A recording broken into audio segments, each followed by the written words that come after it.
hay que pagar cada vez más intereses. Por lo que decía el ministro de Economía, Fernando Lorenzo, ¿qué le parecieron sus explicaciones? Digo en el sentido que el ministro argumentó el sobrecosto energético, la deuda que causaron los bancos en el 2002, que bueno, que Uruguay fue a juicio, que presentó muchas apelaciones, pero que finalmente había que pagar, porque era un compromiso ya asumido, y bueno, y se asumió ese pago, y a la vez, pedir financiamiento en el marco de un mundo que estaba complicado, ¿no? Sobre todo Europa. Y a pesar de todo eso, el país tiene un buen desempeño. Si pensamos cómo le está yendo a Brasil, cómo le está yendo a Argentina, bueno, sí, que el desempeño uruguayo de cualquier manera es muy bueno. A ver, en materia de lo que tuvimos que pagar por la crisis del 2002, eso se paga todos los años, es decir, habría que presupuestarlo. No es extraordinario ni no conocido, eso se pagó en el 2011, en el 2010, es decir, hay costos que el Uruguay, variables, tiene que asumir en ese sentido. Lo de la crisis energética, bueno, ya el 2012 pegó menos, y como te decía, para el 2014 ya está previsto 1.200 millones de dólares y no está prevista crisis energética, y si, igual hay un endeudamiento importante. Tenemos un presupuesto hoy de 13.000 millones de dólares, 13.000 millones de dólares anual.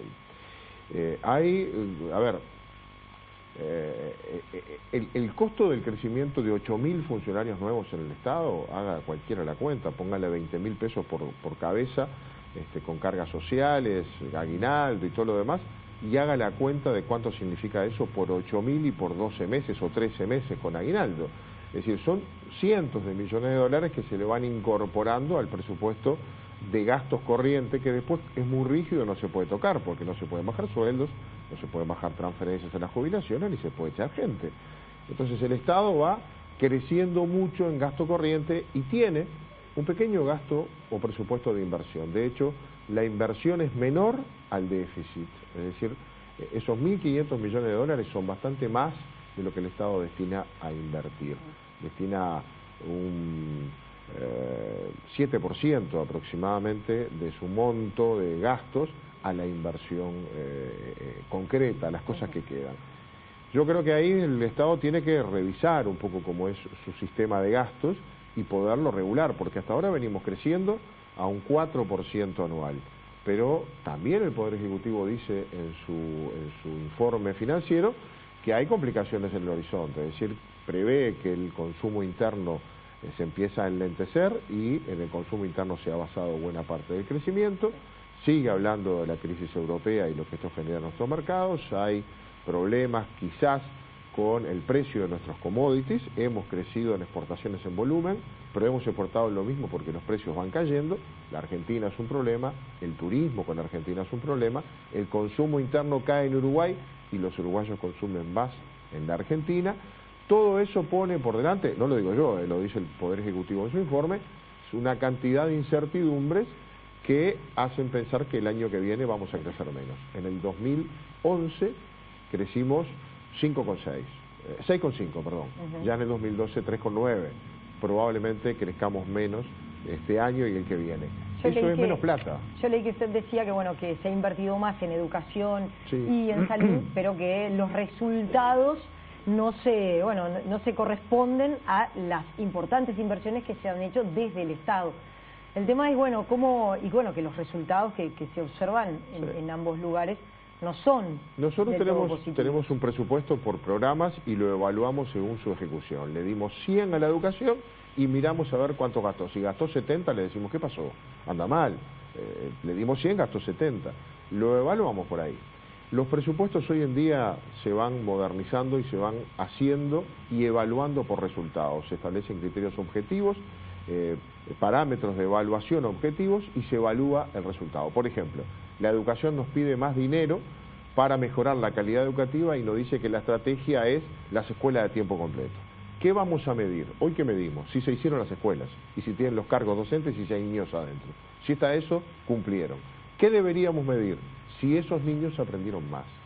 Si se hizo la inversión y los niños no aprendieron más, la estrategia fue incorrecta y el resultado de los recursos volcados no condice con el esfuerzo. ¿Qué está pasando con la educación? Que tiene más de 2.000 millones de dólares de presupuesto, igual que la salud, tiene 400.000 pacientes menos, tiene bastante más presupuesto que antes y sin embargo los resultados, lo vemos todos los días, no son los deseados, ni en la calidad educativa, en el índice de repetición, en el índice de la transición de primaria a ciclo básico a secundaria, los que terminan secundaria, el ausentismo docente, es decir, las cosas objetivas, vamos a decir, no andan bien, plata hay, con la salud no pasa lo mismo, problemas en las emergencias, el resultado es la gestión. Los maestros señalaban, los maestros y los docentes están reclamando una media canasta de unos 22.000 pesos, con un salario nominal que está en el torno de los 17, 18.000 pesos para un número, no para todos obviamente, pero para un número importante de maestros. Según el Instituto Cuesta Duarte, estamos hablando de por lo menos un 9% que está dentro de los 10.000 pesistas. ¿Usted cree que, bueno, ahora el Poder Ejecutivo habla de un adelanto, no es un aumento, es un adelanto, se adelanta a 2014 lo que estaba previsto para 2015? ¿Usted cree que se tendría que atender el presupuesto que originariamente planteó el CODICEN, y es que se les dé un 6%? A ver, un docente en su nivel de ingreso, es decir, cuando entra gana 14.500 pesos, eso es muy poco, pero es cierto que después empieza una escala por el tiempo y los concursos, y la mayoría ganan en el entorno de 20.000 pesos por 4 horas, por 20 horas semanales, 4 horas por día. Eso es poco, ¿verdad? Es poco para el esfuerzo que le pedimos. Motiva el multiempleo del docente, es decir, tener 2 escuelas, o tener una pública o una privada, o la escuela pública y luego otro trabajo, baja la calidad, ¿no? Obviamente. Tenemos que hacer un esfuerzo. ¿Qué trae el Poder Ejecutivo? Un adelanto del 3% de lo que se le iba a dar en el 2015, que empieza a correr ahora. ¿Qué trae ANEP? Y nosotros podemos elegir entre el del Ejecutivo y el de ANEP, la iniciativa las tenemos las dos, el Parlamento elige. ¿Qué trae? Trae un presupuesto que le agrega a ese adelanto otro 3%, y además, en un concepto muy interesante que es el de titulación, los docentes titulados, es decir, el 100% de los maestros y algo más del 50% de los profesores, porque muchos no son titulados, cobran hoy un 7,5% por ese concepto, pasaría a un 10%. Es decir que todos los docentes, todos los funcionarios, los 55.000 funcionarios del CODICEN, tendrían un adelanto de un 3, más un 3, y aquellos que son profesores o maestros titulados cobrarían un 2,5 más. En 20.000 pesos son 1.700 pesos para los titulados. No es mucho, pero es mejor. Eso cuesta, que no financió el Poder Ejecutivo, 70 millones de dólares. ANEP además nos pide otros 50 millones de dólares más para programas de cambio educativo, ¿verdad? Es decir, incorporar a la matriz, que no va dando mucho resultado, programas que van adaptando el actual sistema a necesidades de autonomía, necesidades de otro tipo de gestión. 120 millones. ¿Qué tenemos que hacer los parlamentarios? Financiarlo. Podemos votarlo, pero tenemos que financiarlo. ¿Podemos aumentar? No podemos. No podemos crear impuestos, no lo haríamos, pero no podemos, y no podemos votarlo sin financiamiento. El Ejecutivo puede, nos manda un proyecto para el año que viene de financiado en 1.200 millones de dólares.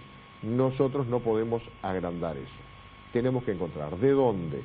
De un presupuesto de 13.000 millones de dólares, tenemos que encontrar 100. Esa es la idea. Es decir, reasignar, así buscar... dicho, parecería no tan complicado. Bueno, en tanta plata, 100 millones. A ver, si es verdad, educación, educación, educación, es decir, si es verdad que nosotros todos decimos que la educación es la prioridad, dejemos otras cosas para después. Por ejemplo. Posterguemos. Bueno, tenemos un equipo trabajando en eso. No hace 100 millones de dólares de un tajo solo, hay que sacar 2 de acá, 3 de allá, 5 de allá. Entonces estamos mirando, por ejemplo, cuál es el histórico de algunos rubros no ejecutados. Y hay algunas cosas que si tú le pones un 20% menos y lo topias en un 80% de ejecución, se va a estar ejecutando lo que siempre se ejecuta. Nunca se ejecuta el 100%. Bueno, de repente ahí sacás un 10, 20%. Sacás 5, sacás 3. La reestructura es un tema que para nosotros es discutible, ¿verdad? Ahí hay muchísimo dinero, y está desde el 2006, y las reestructuras no salen. Ningún año hemos aprobado una reestructura. Cuando se hace la reestructura del Estado, de cada uno de los organismos, de los ministerios que están trabajando las reestructuras, ahí se ordena, y obviamente hay que suplementar salarios a los que ascienden y demás, pero no se hacen. Y la plata está, cada año queda en un cajón y se guarda para el que sigue. Bueno, a lo mejor hay que topear un poquito de eso y sacar unos 10, 15 millones de dólares. De ahí hay que ir buscando. ¿Usted es optimista que esos 100 millones, 100, 120, 100 pongamos, pueden estar? El Parlamento va a trabajar y va a proponer de alguna manera. Por lo menos lo estamos haciendo desde el partido, con un equipo de técnicos, y le vamos a ir proponiendo al Frente. Nos consta que muchos legisladores del Frente estarían deseosos de encontrar ese dinero, porque entienden también como nosotros la justicia del reclamo y la buena práctica de invertir en esos salarios y en esas transformaciones educativas que propone Codicen. Pero cuando le sacás a alguien, siempre hay alguien que patea, y tiene razón. El alguien a veces no es un salario, porque salarios no vamos a bajar, pero a lo mejor hay ahí una condiciones de trabajo, infraestructura. Sí, o un jerarca que tiene un proyecto y lo tiene que dejar para después. Pero, a ver, ¿qué hay que dejar para después? ¿No habrá que dejar para después otras cosas y no dejar de reparar alguna edificación, alguna infraestructura por ejemplo, educativa? Sí, a los que le interese pueden entrar a la página del Ministerio de Economía y encontrar la rendición de cuentas, y uno ve, mejoras por ejemplo, en el Ministerio de Defensa, mejoras para los controladores aéreos que la vienen pidiendo desde hace muchos años, mejoras para el sistema de rehabilitación penal, porque en la medida que se cambian las leyes, aumenta la cantidad de adolescentes presos, y eso requiere una infraestructura, entonces después no es tan fácil en los recortes. Y hay otras cosas que no vienen en la rendición de cuentas, pero que tenemos que pensar. A veces nosotros generamos leyes y luego no damos los recursos. Por ejemplo, estamos creando nuevamente las faltas, el código de faltas. El Poder Judicial nos dice, entonces necesito crear cargos para los tribunales de falta, porque si está el código de faltas y no tengo tribunales, van a los tribunales penales y el juez penal tiene la rapiña antes que una cosa de menor cuantía, digamos, que la falta, y van quedando para atrás. Hay que hacer tribunales de falta, pero para eso hay que crear los cargos. Si no los creo, no funciona. Yo no me quiero poner en otro tema bastante más complejo, pero estamos para aprobar en el Parlamento la ley de legalización del consumo de marihuana. Eso crea un organismo, el organismo tiene muchas funciones, pero entre ellas la fiscalización, es decir, tiene que haber inspectores que vean si quien está plantando en su casa autorizado tiene una planta por persona o 20, si las farmacias se están vendiendo según el registro, si eso no se vende en otro lado, si la marihuana... Y no se previó para esta rendición de cuentas, no tiene presupuesto. No existe. Entonces puede pasar como la UTEC, se creó sin dinero, ahora viene el dinero en esta rendición, va a estar en octubre. Y seguramente para el presupuesto Claro, 2015, pero eso te lleva un año y pico, votaste la ley y o la aplicás sin dinero, lo cual sin fiscalización es un peligro, o no la aplicás. Acá no está la plata para todo ese tema que se crea en la ley que legaliza el consumo de marihuana. ¿Quiere decir entonces que hay una expectativa para la enseñanza? Yo creo.